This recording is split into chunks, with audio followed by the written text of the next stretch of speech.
യാങ്കൂണിൽ ഞാനൊരു ഹോസ്റ്റലാണ് എടുത്തിരിക്കുന്നത്. ഹോസ്റ്റലിനെ കുറിച്ച് ഞാൻ സെപ്പറേറ്റ്, അതായത് ഇന്നത്തെ യാത്ര കഴിഞ്ഞ് വന്നിട്ട് സെപ്പറേറ്റ് വീഡിയോ ചെയ്യാം. നമ്മുടെ മലയാളികൾക്ക് അധികം ആൾക്കാർക്ക് അറിയാത്ത, കുറച്ച് പേർക്കൊക്കെ അറിയാവുന്ന ഒരു ഫെസിലിറ്റിയാണ് പുറം രാജ്യങ്ങളിലെ ഹോസ്റ്റൽ ഫെസിലിറ്റി. ഞാൻ തായ്ലാൻഡ് പോയപ്പോൾ ചെയ്യണമെന്ന് വിചാരിച്ചാണ്, അന്ന് പറ്റിയില്ല തിരക്കുകൾ കാരണം കൊണ്ട്. അപ്പോൾ ഇന്ന് വൈകുന്നേരം വന്നിട്ട് ഞാൻ ഇപ്പോൾ പവറിൻ്റെ ചെറിയ ഇഷ്യൂസ് ഉണ്ട് മ്യാൻമറിൽ പല സ്ഥലങ്ങളിലും. അപ്പോൾ പവർ ഇല്ലാത്തതുകൊണ്ട് ഇപ്പോൾ ചെയ്യാൻ പറ്റുന്നില്ല. അപ്പോൾ ഞാനിവിടെ വന്നു, കുളിച്ചു, ഫ്രഷായി, റൂം എടുത്തിട്ടില്ല. എനിക്ക് വെറും $5, അതായത് ഏകദേശം ഒരു 18 ദിർഹംസിന് എനിക്ക് ഇവിടുന്ന് 2 നേരം കുളിക്കാം, എൻ്റെ ലഗേജ് ഇവിടെ കീപ്പ് ചെയ്യും, ചാർജ് ചെയ്യാം, വൈഫൈ കാര്യങ്ങളെല്ലാം ഉണ്ട്.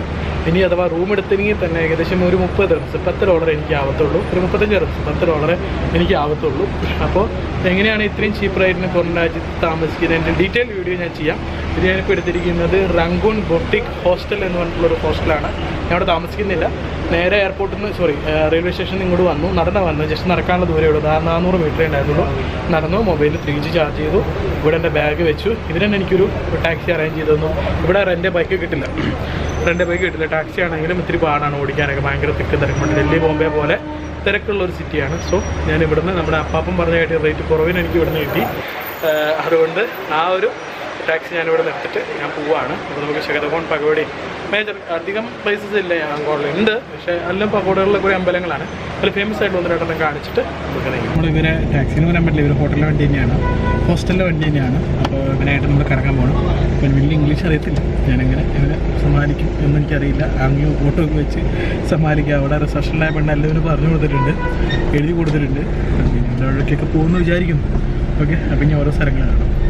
ഓരോ ഇന്ത്യനും അഭിമാനിക്കാവുന്ന ഒരു ഘടകമാണ് ഇവിടെ ഉള്ളത്. കാരണം നമ്മുടെ ഇന്ത്യൻ ഒരു രാജാവിനെയാണ് ഇവിടെ ഇറക്കിയിരിക്കുന്നത്. ഇവരിപ്പോഴും അത് കാത്തു സൂക്ഷിക്കുന്നു. ഇവിടെ പുറത്ത് ഏകദേശം ഇന്ത്യൻ ചരിത്രങ്ങളും കാര്യങ്ങളൊക്കെ എഴുതി വെച്ചിട്ടുണ്ട്. അപ്പോൾ ഞാൻ ഡീറ്റെയിൽ ആയിട്ട് ഞാൻ പറഞ്ഞില്ല ഈ സ്ഥലത്ത് പ്രത്യേകത.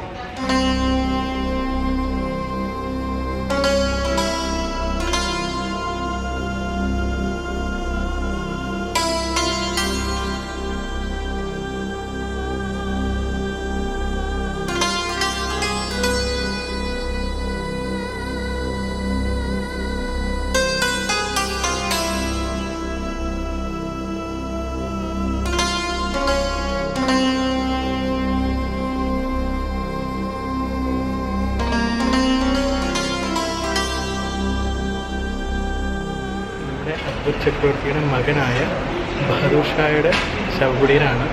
പുറത്തിറങ്ങിയിട്ട് അവരുടെ ഇത്തിരി സൈലൻസ് ഉണ്ട്. നമുക്കെല്ലാവർക്കും അക്ബർ ചക്രവർത്തിയെക്കുറിച്ച് അറിയാം. മുഗൾ സാമ്രാജ്യത്തിലെ വലിയൊരു രാജാവായിരുന്നു അദ്ദേഹം. അദ്ദേഹത്തിനൊരു മകനുണ്ടായിരുന്നു, ബഹദൂർ ഷാ എന്നാണ് അദ്ദേഹത്തിൻ്റെ പേര്. ആ ബഹദൂർ ഷാ പണ്ട് ബ്രിട്ടീഷുകാരുടെ ഭരണകാലത്ത് ഏകദേശം 1800 കാലഘട്ടങ്ങളിൽ, 1800 കാലഘട്ടങ്ങളിൽ ബ്രിട്ടീഷുകാരായിട്ട് യുദ്ധത്തിൽ തോറ്റ് അവർ അവിടുന്ന് ബ്രിട്ടീഷുകാർ മ്യാൻമറിലേക്ക് നാടുകടത്തപ്പെട്ടു. അവിടെ കുറേ നാൾ ജയിലിൽ കിടന്ന് നാട് കടത്തപ്പെട്ടു. അങ്ങനെ മ്യാൻമറിലും ആളൊരു ഹൗസ് അറസ്റ്റ് പോലെയായിരുന്നു. ഹൗസ് അറസ്റ്റ് കഴിഞ്ഞിട്ട് അവിടെ നിന്ന് ഒരു 4-5 വർഷം കഴിഞ്ഞപ്പോൾ മ്യാൻമറിലെ യാങ്കൂൺ, അന്ന് റാങ്കൂൺ ആയിരുന്നു, ഇന്ന് യാങ്കൂൺ, അന്ന് റാങ്കൂണിൽ വെച്ചിട്ട് ആൾ മരിച്ചു. ആളിൽ മരിച്ച സമാധിയാണ് ഇപ്പോൾ നമ്മളിവിടെ കണ്ടത്. ഇന്നും മ്യാൻമറിൽ കുറച്ചൊരു ശതമാനം മുസ്ലിംസ് ഉണ്ട്. ആ മുസ്ലിംസ് ഇന്നും ഈ ഒരു ഏരിയ കീപ്പ് ചെയ്യുന്നുണ്ട്. അപ്പോൾ ഇന്ത്യക്കാരെങ്കിലും മ്യാൻമർ വിസിറ്റ് ചെയ്യുന്നുണ്ടെങ്കിൽ, യാങ്കൂൺ വിസിറ്റ് ചെയ്യുന്നുണ്ടെങ്കിൽ ഒരിക്കലും മിസ് ചെയ്യാൻ പാടില്ലാത്ത പ്ലേസാണ്. എനിക്കിതിനെക്കുറിച്ച് അറിയത്തില്ലായിരുന്നു, ഇങ്ങനൊരു സ്ഥലത്തിനെക്കുറിച്ചും. എൻ്റെ ഒരു ഫ്രണ്ട് ബിബിൻ എന്ന് പറഞ്ഞൊരു ഫ്രണ്ട് ഉണ്ട്, അവനാണ് എനിക്കിതിനെക്കുറിച്ച് പറഞ്ഞത്. അവൻ ഈ സൗത്ത് ഈസ്റ്റ് ഏഷ്യയിൽ തന്നെയാണ് വർക്ക് ചെയ്യുന്നത്.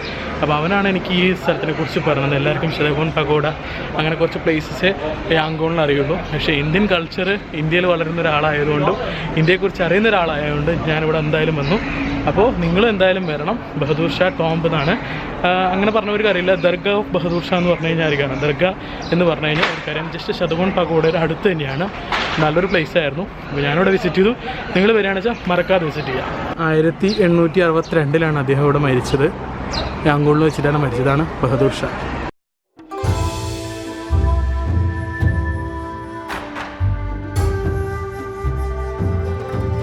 അങ്ങനെ നമ്മൾ ഷെഹദഗോൺ പഗോഡ, അതായത് യാങ്കൂണിലെ ഏറ്റവും ഫേമസ് ആയ ഷെഹദഗോൺ പഗോഡയിലേക്ക് എത്തിയിരിക്കുകയാണ്. കാഴ്ചകൾ നമ്മളിവിടെ നിന്ന് ടിക്കറ്റ് എടുക്കുന്നുണ്ട്. 10,000 ചാത്താണ് ഇതിനുള്ള എൻട്രി ഫീസ്. ലിഫ്റ്റിലാണ് അവർ കൊണ്ടുപോകുന്നത്. അപ്പോൾ ലിഫ്റ്റിൽ കയറിയിട്ട് പോയിക്കൊണ്ടിരിക്കുകയാണ്. ഷെഹദഗോൺ പഗോഡയുടെ അകത്തെത്തി. ഇപ്പം എൻ്റെ പിന്നിൽ കാണാൻ നിങ്ങൾക്ക് പഗോഡ വീണാണ് ഞങ്ങളുടെ നീങ്ങാണ്. അപ്പോൾ ഇവിടെ ഒരുപാട് കൊച്ചു കൊച്ചു പഗോഡകളും കൊച്ചു കൊച്ചു ടെമ്പിളുകളൊക്കെ ആയിട്ടുണ്ട്. One of the major attraction. അതായത് യാങ്കൂണിനെ അടിച്ചു നോക്കുമ്പോൾ തന്നെ ആദ്യമായിട്ട് കാണുന്നത് നമ്മൾ ദുബായ് അടിച്ചു നോക്കുമ്പോൾ ബുർജ് ഖലീഫ കാണുന്ന പോലെയാണ് ഈ ശതകോൺ പഗോഡ കാണുന്നത്. അത്രയും ഒരു ഇമ്പോർട്ടൻറ്റ് പ്ലേസാണ്, വൺ ഓഫ് ദ മേജർ അട്രാക്ഷനാണ്. ഈ പഗോഡയുടെ പ്രത്യേകതകൾ പറയുകയാണെന്ന് വെച്ച് കഴിഞ്ഞാൽ ഇതിൽ പതിപ്പിച്ച ഡയമണ്ടുകളും പവിഴങ്ങളും അങ്ങനെയൊക്കെ ആയിട്ടുള്ള കുറേ എന്താ പറയുക ഭയങ്കര ഒരു കോസ്റ്റ്ലി സംഭവം കൂടിയാണിത്. നമ്മുടെ തിരുവനന്തപുരത്ത് അമ്പലം പോലെ പത്മനാഭസ്വാമി ക്ഷേത്രം പോലെ ഒരുപാട് സ്വർണ്ണങ്ങളും കാര്യങ്ങളൊക്കെ ഉള്ള ഒരു സംഭവങ്ങളാണിതിൽ പഗോഡമേ ചുറ്റുമുള്ളത്. നമുക്ക് എന്താ പറയുക കോസ്റ്റ്ലിയസ്റ്റ് പഗോഡ എന്ന് വേണമെങ്കിൽ പറയാം. അപ്പോൾ നമുക്ക് അതിൻ്റെ അകത്തൊന്ന് കയറാം.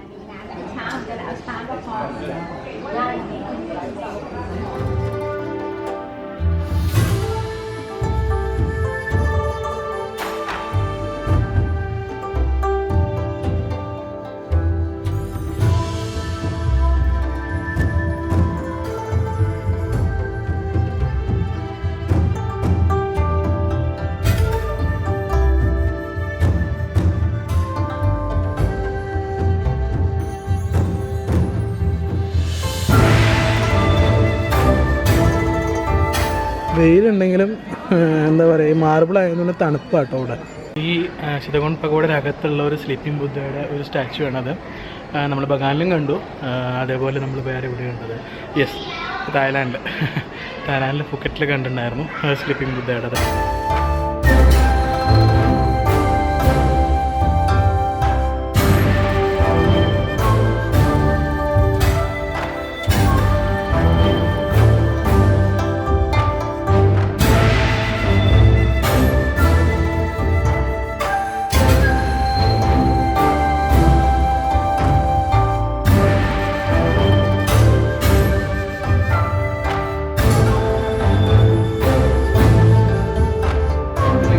ശ്രദ്ധിക്കണം, നമ്മുടെ ഷോർട്സ് എന്നിട്ട് ഇവിടെ കയറ്റില്ല.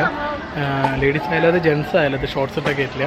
പല സ്ഥലങ്ങളിലും ജെൻസിന് കയറാൻ പറ്റുമായിരുന്നു, പക്ഷേ ഇവിടെ ജെൻസിനും കയറാൻ പറ്റില്ല. ഫുൾ പാൻറ്റിന് ഇട്ട് വരണം, അല്ലെങ്കിൽ ഇവിടെ നമ്മൾ റെൻറ്റിന് എടുക്കണം. ഒരു ബർമീസ് ടൈപ്പ് ഒരു മുണ്ടുണ്ട്, ആ മുണ്ട് വാടക എടുത്തിട്ട് വേണം കയറാൻ വേണ്ടിയിട്ട്. എന്നോട് ഹോട്ടലിനെ പറഞ്ഞുകൊണ്ട് ഞാൻ ഷോർട്സ് ഇട്ടത് മാറ്റി പാൻറ്റ് ഇട്ടിട്ടുണ്ട്.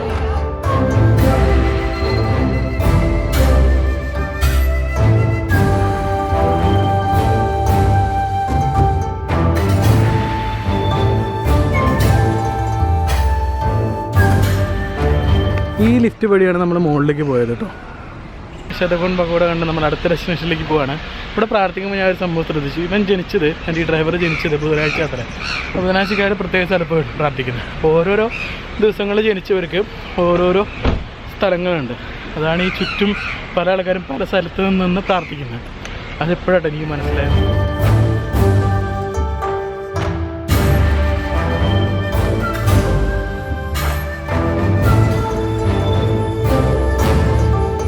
അങ്ങനെ നമ്മൾ അടുത്തൊരു ഡെസ്റ്റിനേഷനിൽ എത്തിയിരിക്കുകയാണ്. ചൗത്താജി പഗോഡ എന്നാണ് ഈ സ്ഥലത്തിൻ്റെ പേര്, ചൗത്താജി പഗോഡ. അതൊരു ചെറിയൊരു സെറ്റപ്പാണ്, നമുക്ക് അടുത്തൊന്ന് കാണാൻ പോകാം. ഈ ചൗത്താജി പഗോഡ എന്ന് പറഞ്ഞപ്പോൾ ഞാൻ ഒരു പഗോഡ പ്രതീക്ഷ വന്നത്, പക്ഷേ പഗോഡയല്ല. അവിടെ ഒരു സ്ലീപ്പിംഗ് ബുദ്ധ, റിക്ലൈൻ ബുദ്ധയാണുള്ളത്. പക്ഷേ ഇതാണ് ഞാൻ കണ്ടതിൽ ഏറ്റവും വലിയൊരു ബുദ്ധൻ്റെ റിക്ലൈൻ ബുദ്ധ. നമ്മൾ തായ്ലാൻഡ് ഫുക്കറ്റ് കണ്ട അത്ര ഒന്നും പോരാത്, മീൻസ് അത്ര ഫുക്കറ്റിൽ അത്ര ചെറുതാണ്. ഇതാണ് വലിപ്പം കൂട്ടുന്ന ഉദ്ദേശിച്ചത്. ഭയങ്കര വലിപ്പമുള്ളൊരു ബുദ്ധൻ്റെ പ്രതിമയാണ്. നമ്മൾ അടുത്ത് പോയി കാണാം.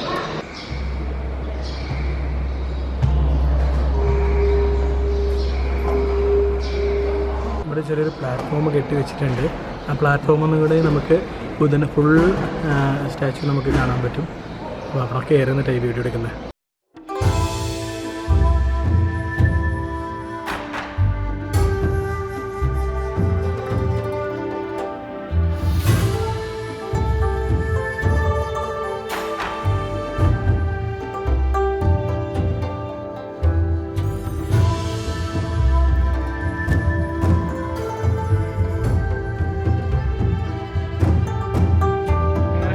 അങ്ങനെ ഈ ചൗത്താജി പഗോഡയുടെ വിശേഷങ്ങൾ കണ്ടിട്ട് നമ്മൾ ഇറങ്ങാണ്.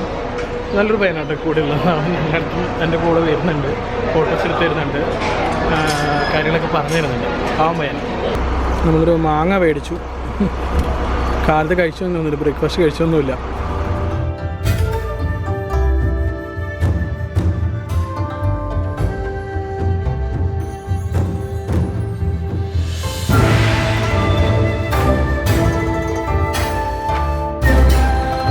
അടുത്ത അടുത്തൊരു ഡെസ്റ്റിനേഷൻ എത്തി.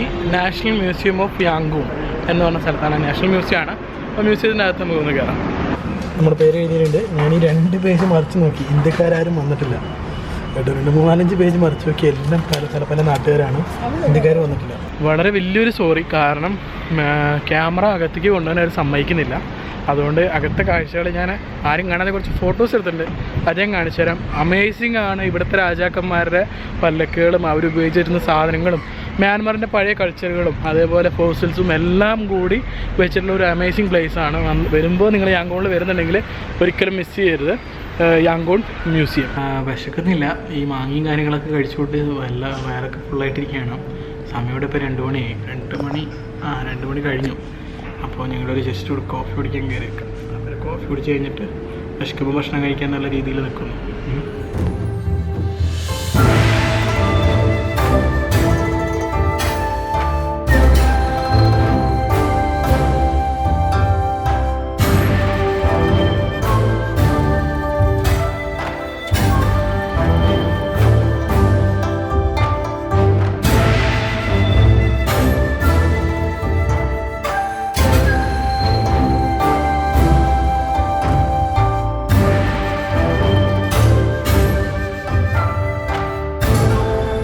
ഇത് ഇവിടുത്തെ ഒരു സ്ട്രീറ്റാണ്. ഒരു എന്താ പറയുക, സ്ട്രീറ്റ് മാർക്കറ്റ് എന്നൊക്കെ പറയും. തൊട്ടപ്പുറത്തും ഒരു സ്ട്രീറ്റ് ഉണ്ട്, അതിൽ വണ്ടി വിടില്ല. അപ്പോൾ അവിടെയാണ് ഞങ്ങൾക്ക് പാർക്ക് ചെയ്യാൻ പറ്റാതെ ഇങ്ങനെ നിൽക്കുകയാണ്. അപ്പോൾ സ്ട്രീറ്റിൽ ഫുള്ള് ഭക്ഷണ ഐറ്റംസും കാര്യങ്ങളെല്ലാം വിൽക്കുന്നതും പച്ചക്കറി പലചരക്ക് എല്ലാം വിൽക്കുന്ന ഒരു സ്ട്രീറ്റാണ്.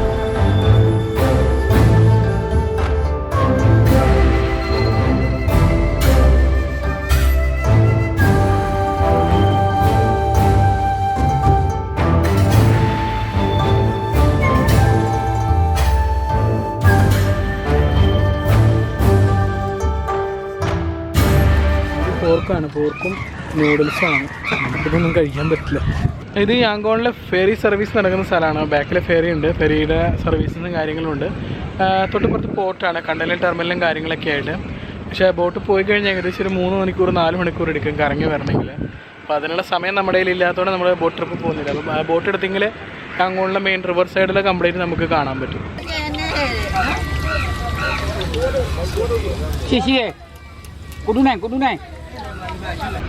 ഇവിടുത്തെ ഓരോ സ്ട്രീറ്റ് ഫുഡുകളാണ് ഈ ഫെറിയുടെ സൈഡിലുള്ളത്. ഇവരുടെ ഫുഡുകളാണ്, അതൊന്നും പറ്റുന്നില്ല. ആ ടൈപ്പ് ഫുഡുകളാണ്.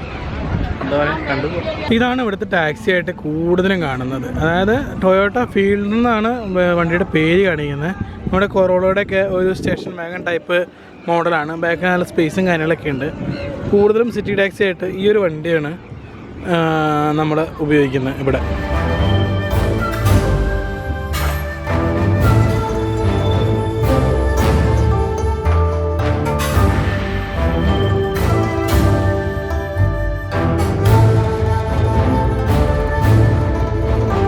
ഇവിടുത്തെ ഒരു 5 സ്റ്റാർ പാർക്കിലേക്കാണ് ഇപ്പോൾ വന്നിരിക്കുന്നത്. അപ്പോൾ പാർക്കിൽ ഇവിടെ നിന്ന് ബൂഗി റൈഡ് ഉണ്ട്. അപ്പോൾ ബൂഗി റൈഡിലാണ് കയറി പോകുന്നത്. അപ്പോൾ അത് ഫ്രീ ആണ്. ഞാൻ UAE നിന്ന് വരുമ്പോൾ ഒരു $200 കൊണ്ടാണ് വന്നത്. അപ്പോൾ $200 മാറ്റിയപ്പോൾ ഏകദേശം 3,30,000 സംതിങ്ങോളം ചാർട്ട് കിട്ടിയായിരുന്നു. അപ്പോൾ ആ എമൗണ്ട് വെച്ചിട്ടാണ് ഞാൻ ഇവിടുത്തെ മൊത്തം ഈ 3 ദിവസത്തെ 4 ദിവസത്തെ കറക്കം ഞാൻ തീർത്തത്. പിന്നെ അതിൽ ബാലൻസ് ആകെ 10,000 ചാത്തേ ഉള്ളൂ. അപ്പോൾ അതിൽ 7,000 ചാർത്ത് എനിക്ക് തിരിച്ച് എയർപോർട്ടിലേക്ക് പോകാനുള്ള വണ്ടി കാശ് വേണം. അപ്പോൾ ബാക്കി 3,000 ഉണ്ട്. അപ്പോൾ അതിൽ ഭക്ഷണം കഴിക്കുമ്പോൾ തീരും. അപ്പോൾ ഇവനോട് ഞാൻ പറഞ്ഞു, എൻ്റെ ഇനി ഇത്രയേ ഉള്ളൂ, പിന്നെ ഇനി ബാക്കിയുള്ള എൻട്രൻസ് ഫീസ് ഇല്ലാത്ത ഫ്രീ ആയിട്ടുള്ള സ്ഥലങ്ങൾ കൊണ്ടേ കാണിക്കാൻ പറഞ്ഞു. അങ്ങനെ ഇവിടെയുള്ളൊരു പാർക്ക് ഇവൻ കാണിക്കാൻ കൊണ്ടുവന്നേക്കാണ്.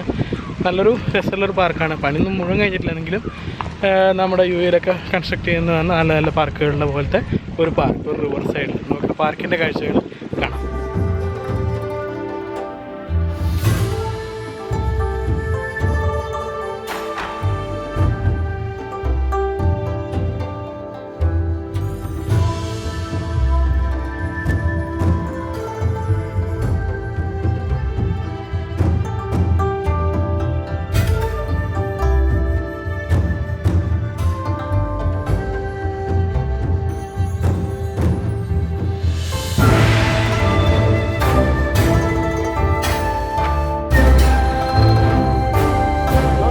പാർക്കിൻ്റെയും റെസിഡൻസ് അസോസിയേഷനെയൊക്കെ കണ്ട് ഇവർ ഈ ബൂഗി റൈഡിൽ തന്നെ നമ്മുടെ കാർ പാർക്കിങ്ങിൽ കൊണ്ടുപോകുന്നത്. അപ്പം ഇനി ഏകദേശം 4 മണി കഴിഞ്ഞു. ഒരു 6 മണി വരെയാണ് നമുക്ക്, 5 മണി വരെയാണ് ഇവിടെ ഉള്ളത്. തിരിച്ച് ഹോട്ടലെത്തുമ്പോഴേക്കും 5 മണിയാവും. ഞാൻ ഫ്രഷായി ഒരു 9 മണിയാകുമ്പോൾ നമുക്ക് ഇറങ്ങാം. പിന്നെ അവിടെ നിന്ന് നൈറ്റ് വാക്കിംഗ് കഴിഞ്ഞ് നടത്തി ഒരു 9 മണിയാകുമ്പോൾ നമുക്ക് എയർപോർട്ടിലേക്ക് ഇറങ്ങാം. ഇവിടെ ഒരു പ്രത്യേകത എന്ന് വെച്ചാൽ കാറ് ഇതിപ്പോൾ റൈറ്റ് സൈഡ്, അതായത് നമ്മുടെ ഇന്ത്യയിലത്തെ ടൈപ്പ് സ്റ്റിയറിംഗ് ആണ്. തൊട്ടപ്പുറത്തൊരു സ്വിഫ്റ്റ് എടുക്കുന്നുണ്ട്, അത് ലെഫ്റ്റ് സൈഡ് സ്റ്റിയറിംഗ്. അപ്പോൾ ഞാൻ എന്നോട് ചോദിച്ചത് എന്താ കാര്യം എന്ന്. കാരണം ഇവിടെ 2 ടൈപ്പ് കാറുകൾ ഇറങ്ങുന്നുണ്ട്. 2 ടൈപ്പ് കാറുകൾ ഇറങ്ങുന്നുണ്ട്. പക്ഷേ നമ്മൾ ഓടിക്കുന്ന UAE ടൈപ്പ് പോലെ വലതുവശം ചേർത്തിട്ടാണ് ഓടിക്കുന്നത്. പക്ഷേ ഈ കാർ ഓവർടേക്ക് ചെയ്യാൻ ഭയങ്കര പാടാണ്. വലതുവശം ചേർന്ന് ഓടിച്ചിട്ട് ഒരു വണ്ടിയെ ഓവർടേക്ക് ചെയ്യണമെന്നുണ്ടെങ്കിൽ ഭയങ്കര പാടാണ്. അപ്പോൾ എന്താണ് ഇവിടുത്തെ സിസ്റ്റം എന്ന് മനസ്സിലാവുന്നില്ല. 2 ടൈപ്പ് കാറും ഇവിടെ ഉണ്ട്. മ്യാൻമറിൽ പെട്രോൾ അടിക്കാൻ കയറ്റിയത് അവൻ. അപ്പോൾ ഇവൻ്റെ പെട്രോൾ റേറ്റ് എന്ന് വെച്ച് കഴിഞ്ഞാൽ പെട്രോളിന് 850 ചാത്താണ്. അതായത് നമ്മുടെ നാട്ടിൽ ഏകദേശം ഒരു 38 രൂപയാണ് പെട്രോളിന് വരുന്നത്, പെട്രോൾ ലിറ്ററിന്. ഡീസലാകുമ്പോൾ ഏകദേശം ഒരു 950 ചാത്ത്. ഡീസലിന് വില കൂടുതലാണ്. അപ്പോൾ ഒരു 43 രൂപ ഡീസൽ. പെട്രോളാണ് ഇവിടുത്തെ ടാക്സി കംപ്ലീറ്റ് പെട്രോളിന് റേറ്റ് കുറഞ്ഞുകൊണ്ട് ഇവിടെ കംപ്ലീറ്റ് പെട്രോളിൻ്റെ കൂടുതലും. ഡീസൽ ഈ ഹെവി വെഹിക്കിൾസാണ് ഡീസലായിട്ട് കൂടുതലുള്ളത്. അപ്പോൾ നമ്മുടെ നാട്ടിലത്തെ പകുതി പ്രൈസേ ഉള്ളൂ ഇവിടെ പെട്രോളിന്. മനസ്സിലായില്ലേ? ഇവിടെ ഒരു ഗണ്ണും കാര്യങ്ങളും ഒന്നും അടക്കുന്നൊന്നും എനിക്ക് തോന്നുന്നില്ല. ഇതെല്ലാം പുറത്തുനിന്ന് വരുന്നതായിരിക്കും. അപ്പോൾ അവർ ഇത്രയും പ്രൈസിന് കൊടുക്കാൻ പറ്റുന്നുണ്ട്. നമ്മുടെ നാട്ടിൽ നിന്നാണ് പറ്റാത്തത്. അധികാരികൾ ചിന്തിക്കേണ്ടിയിരിക്കുന്നു.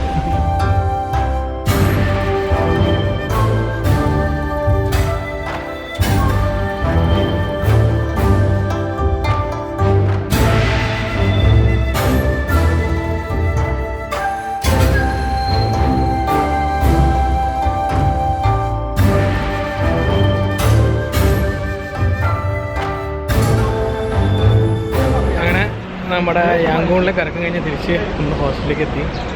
അപ്പോൾ ഇനി അവിടെ ഒരു 3 മണിക്കൂറുണ്ട്. നമുക്കൊന്ന് കുളിക്കണം, റെഡി ആവണം, അങ്ങനത്തെ കുറച്ച് പരിപാടികൾ. ഞാൻ പറഞ്ഞ ഹോസ്റ്റലിൻ്റെ വീഡിയോ എടുക്കണം. നൈറ്റ് ഒന്ന് ബാക്കിയൊക്കെ ചെയ്തിട്ട് 9 മണിയാകുമ്പോൾ ഇവിടുന്ന് ടാറ്റ പറയാം.